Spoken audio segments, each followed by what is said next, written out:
Assalamualaikum warahmatullahi wabarakatuh. Pada pertemuan kali ini kita akan membahas tentang makanan dan sistem pencernaan makanan. Manusia termasuk organisme heterotrof yang memperoleh makanan dari organisme lainnya, baik yang berasal dari hewan ataupun yang berasal dari tumbuhan. Yang pertama, pengertian dari ilmu gizi. Gizi berasal dari bahasa Arab giza yang artinya adalah makanan. Ilmu gizi adalah ilmu yang mempelajari segala sesuatu tentang makanan dan hubungannya dengan kesehatan optimal. Dalam ilmu gizi terdapat beberapa istilah. Yang pertama adalah zat gizi atau nutrisi. Adalah unsur ikatan kimia yang dibutuhkan oleh tubuh untuk melakukan fungsi menghasilkan energi, mengatur dan memelihara jaringan tubuh, mengatur proses-proses kehidupan di dalam tubuh makhluk hidup. Yang kedua adalah nutrisi esensial, merupakan nutrisi yang tidak dapat disintesis oleh tubuh sehingga harus diperoleh dari makanan. Makanan merupakan bahan selain obat yang mengandung zat-zat gizi atau unsur kimia yang dapat dicerna dan diserap oleh tubuh makhluk hidup. Yang keempat adalah bahan makanan, merupakan bahan makanan dalam keadaan mentah dan diolah menjadi makanan.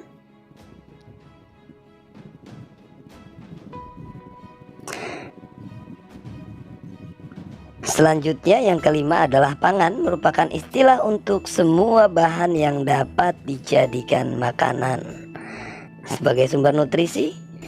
Yang selanjutnya adalah status gizi, merupakan status kesehatan yang dihasilkan oleh keseimbangan antara kebutuhan dengan masuknya nutrisi.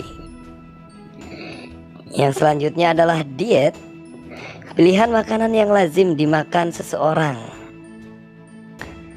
Kemudian adalah diet seimbang, diet yang memberikan semua nutrisi dalam jumlah yang memadai dan mencukupi, tidak mengurangi sedikit pun. Makanan yang masuk ke dalam tubuh sebaiknya makanan yang baik dan menyehatkan, sebagaimana firman Allah Subhanahu wa Ta'ala yang berbunyi, "Wahai manusia, makanlah dari makanan yang halal dan baik yang terdapat di bumi." Surat Al-Baqarah ayat 168. Syarat makanan yang baik yang pertama adalah halal, mudah dicerna, higienis, mengandung nutrisi, kalori yang cukup untuk tubuh.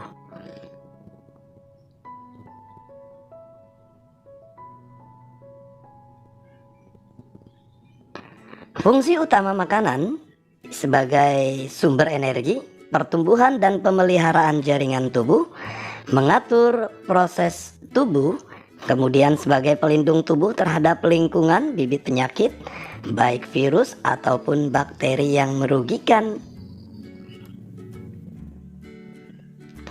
Yang selanjutnya adalah zat-zat makanan. Zat-zat makanan disebut juga dengan gizi atau nutrisi. Makanan yang bergizi adalah makanan yang mengandung karbohidrat, protein, lemak atau lipid, vitamin, dan mineral. Yang pertama, karbohidrat atau hidrat arang paling banyak berasal dari tumbuhan yang melakukan fotosintesis berupa pati, sukrosa, dan fruktosa. Struktur karbohidrat yang terdiri atas karbon, hidrogen, dan oksigen dengan rumus karbohidrat adalah C, N, H2N, dan ON.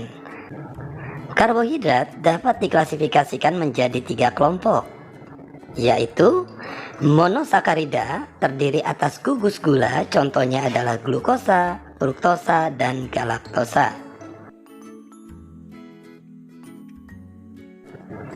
Disakarida terdiri atas 2 gugus gula, contohnya adalah glukosa dengan fruktosa menjadi sukrosa, glukosa dengan galaktosa menjadi laktosa, glukosa dengan glukosa menjadi maltosa. Polisakarida terdiri atas banyak gugus gula, contohnya pati. Ada 2 tipe pati, yaitu amilosa dan amilopektin. Amilosa merupakan senyawa dengan sebuah rantai lurus yang memiliki 70 sampai dengan 350 molekul gula. Amilopektin merupakan senyawa dengan rantai cabang yang memiliki hingga 100.000 molekul gula. Sumber karbohidrat yaitu padi-padian seperti beras, gandum, jagung, kemudian umbi-umbian seperti singkong, ubi, kentang, tepung, dan sagu.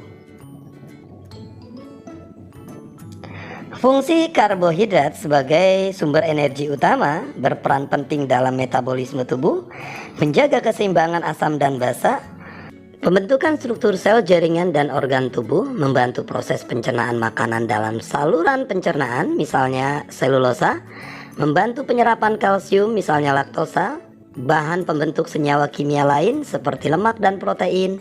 Karbohidrat beratom C5 buah yaitu ribosa adalah komponen DNA dan RNA. Lemak atau lipid, persenyawaan antara asam lemak dengan gliserol disebut dengan lemak, tersusun atas unsur C, H, dan O, serta terkadang P dan N. Lemak tidak larut dalam air tetapi larut dalam pelarut organik seperti ether, klorofrom, dan minyak tanah. Lemak dibedakan menjadi 3. Lemak sederhana, yaitu lemak dan minyak tersusun dari trigliserida, 1 gliserol, dan 3 asam lemak.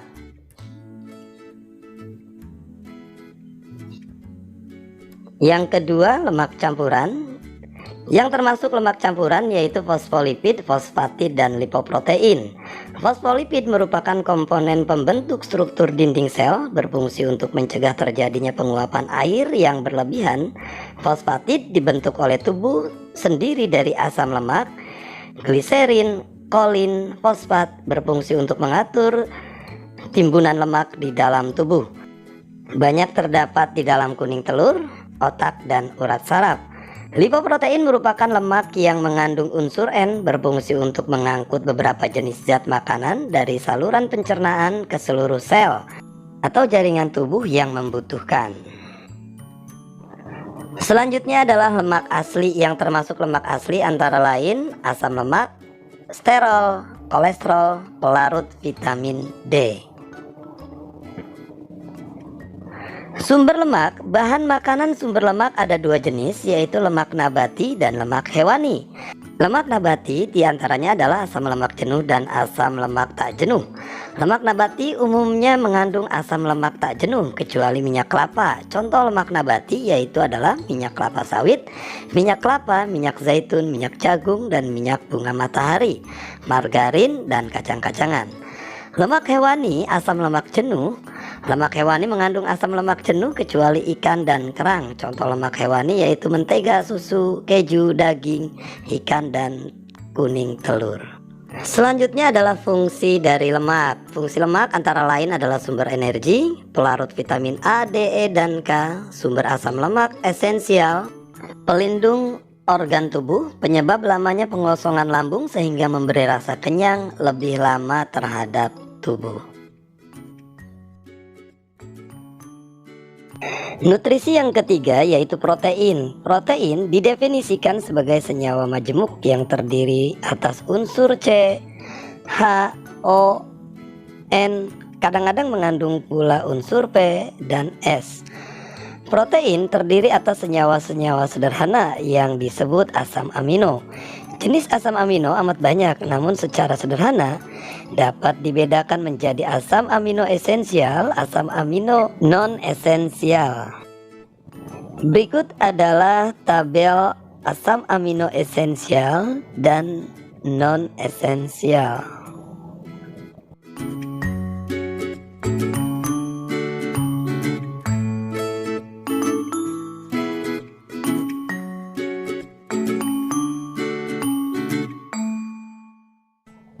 Sumber protein yang dibutuhkan untuk tubuh yang pertama adalah protein hewani dari hewan, diantaranya daging, telur, susu, dan ikan. Yang kedua adalah protein nabati dari tumbuhan, diantaranya adalah kacang-kacangan terutama kedelai.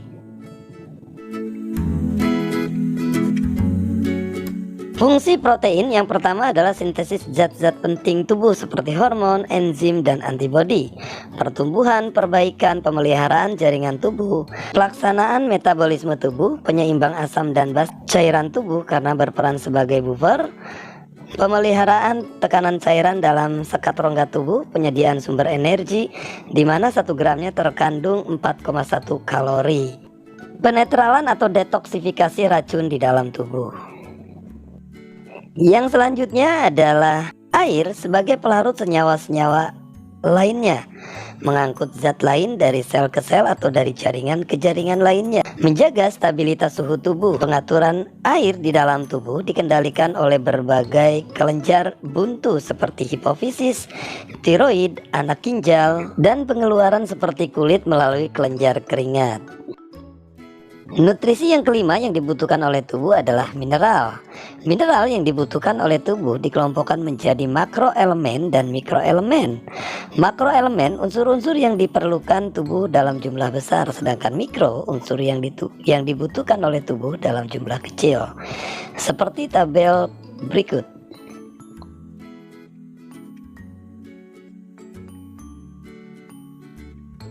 Mineral makroelemen diantaranya adalah kalsium, fosfor, dan natrium. Kalsium banyak terdapat pada susu, sayur-sayuran, udang, kuning telur, mentega, kacang-kacangan, dan keju. Fosfor diantaranya ada susu, daging, ikan, kacang, padi, telur, serta sayur hijau. Sedangkan natrium ada garam dapur atau NaCl, ikan, dan makanan laut.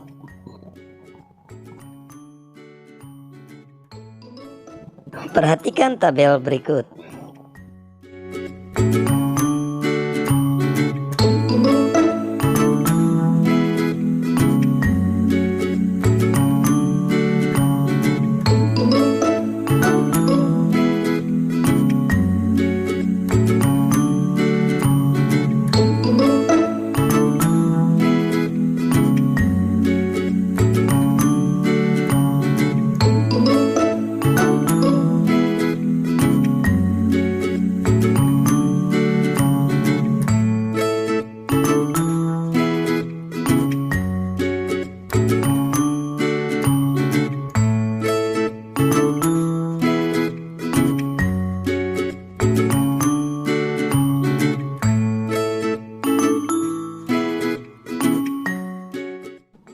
Terima kasih atas segala perhatian. Assalamualaikum warahmatullahi wabarakatuh.